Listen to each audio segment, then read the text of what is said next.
தாழ்ந்தவர்கள்னா யாரு? வசதி வாய்ப்பு இல்லாதவர்களா?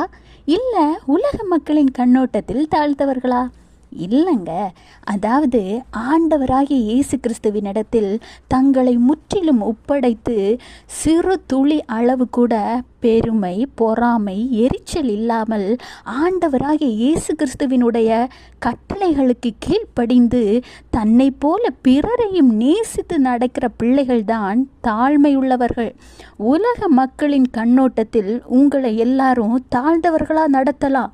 ஆனால் இந்த உலகத்தை படைத்த ஆண்டவராகிய இயேசு கிறிஸ்து உங்களை உயரத்தில் வைக்க ஆசைப்படுகிறார். துக்கித்து கவலைப்பட்டு கொண்டிருந்த உங்களை ரட்சித்து உயர்த்த ஆசைப்படுகிறார்.